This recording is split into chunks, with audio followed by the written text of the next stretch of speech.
गरीब का घर इतना बड़ा होता है क्या? गरीब का घर छोटा सा कमरा होता है, ऊपर छत भी मजबूत नहीं होती है, दीवार भी नहीं होती है ढंग की, बरसात आए यहाँ तो बाढ़ का भी आपका। वो भाइयों का ये दर्द है यहाँ के टी ट्राइब का, यहाँ के आदिवासियों का, ये किसी ने समझा नहीं। अंग्रेज तो चले गए, लेकिन अंग्रेज के स्वरूप में यहाँ पे सत्ता में बैठे लोगों ने भी वही व्यवहार किया है, तो इनमें और अंग्रेजों में कोई फर्क नहीं। कष्ट किया, लाठियां खाई, सर फूटा, कितने परिवार के कितने सारे लोग पिछड़ गए, कई लोगों ने अपनी आहुतियां दे दी, जेल चले गए, पूरा जीवन संघर्ष में चला गया। मैं चाहती हूँ जिस संघर्ष के लिए, आपके स्वाभिमान के लिए, आपके आदिवासियत पहचान के लिए, आपके इस जगह जमीन में अपना नाम दिलवाने के लिए, आपको उचित मजदूरी देने के लिए जेएमएम जेबीपी के हमारे भाई यहाँ प्रभात दास जी खड़े हैं। मैं आपसे अपील करना चाहती हूँ, लेकिन अपील करने से पहले मैं ये सवाल पूछना चाहती हूँ कि क्या आप हमारे साथ में हैं कि नहीं है? दोनों हाथ उठा करके बताइए आप हमारे साथ हैं कि नहीं है? ये लड़ाई आसान नहीं होने वाली है, ये सिर्फ एक चुनावी सभा है, अभी तो आगाज हुआ है, अंजाम अभी बाकी है। हम तब तक शांत नहीं बैठेंगे जब तक हमें हमारा हक नहीं मिल जाता, हमें हमारा अधिकार नहीं मिलता। हमारे काम कर रहे मजदूर साथियों को, दीदियों को, बहनों को, भाई को उस जमीन का मालिकाना हक तक नहीं मिलता। कितना बड़ा होता है एक गरीब का घर, इतना बड़ा होता है क्या? गरीब का घर छोटा सा कमरा होता है, ऊपर छत भी मजबूत नहीं होती है, दीवार भी नहीं होती है ढंग की, बरसात आए यहाँ तो बाढ़ का भी आपका वो हमेशा खतरा लगा हुआ रहता है। बाढ़ आए तो कहीं न कहीं पानी के द्वारा सांप बिच्छू घर के अंदर ना घुस जाए। घर पे एक मजबूत खाट नहीं होती, घर में एक मजबूत चूल्हा नहीं होता। ये दर्द है यहाँ के मजदूर भाइयों का, ये दर्द है यहाँ के टी ट्राइब का, यहाँ के आदिवासियों का, ये किसी ने समझा नहीं। अंग्रेज तो चले गए, लेकिन अंग्रेज के स्वरूप में यहाँ पे सत्ता में बैठे लोगों ने भी वही व्यवहार किया है, तो इनमें और अंग्रेजों में कोई फर्क नहीं है। आज आपके दर्द, आपके संघर्ष, आपके हक की पुकार के लिए जब जेबीपी जेएमएम के साथ में आया, तो हेमंत दादा ने ये कहा कि झारखंड में भी जब झारखंड बना नहीं था, झारखंड का सपना किसी ने देखा नहीं था, तो हमारे आदरणीय विश्व गुरु शिबू सोरेन ने, एक आदिवासी बेटा ने ये सपना देखा, हमारे आदिवासी लोग मिलकर यहाँ मूलवासी लोग झारखंड में रहेंगे।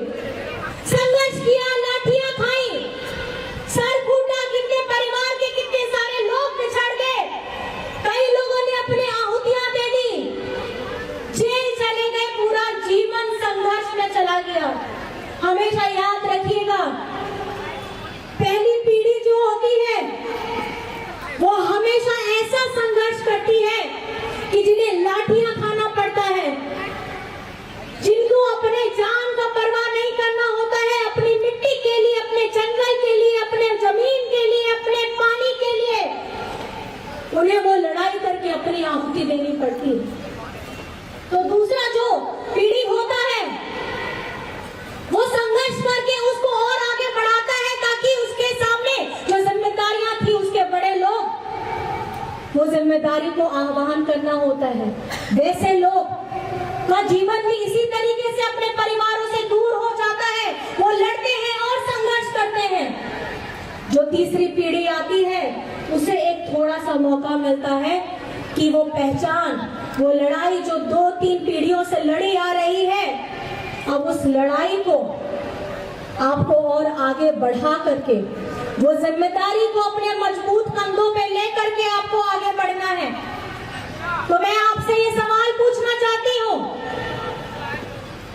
जिस संघर्ष के लिए, आपके स्वाभिमान के लिए, आपके आदिवासियत पहचान के लिए, आपके इस जगह जमीन में अपना नाम दिलवाने के लिए आपको उचित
संघर्ष किया, ऐसे आप लोगों को भी संघर्ष करना है।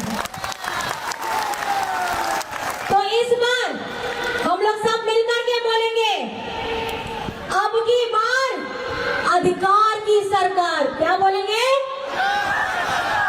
अब की बार, अब की बार, अब की बार। और हमारे जितने भी भाई बंधु हैं, बहुत दूर दराज से आए हैं, आप सभी का मैं अभिनंदन करती हूँ, आभार करती हूँ। अभी और भी कार्यक्रम है, आगे के कार्यक्रमों में जाना है और सफर भी लंबा है। तो उड़िया में है क्या यहाँ पे?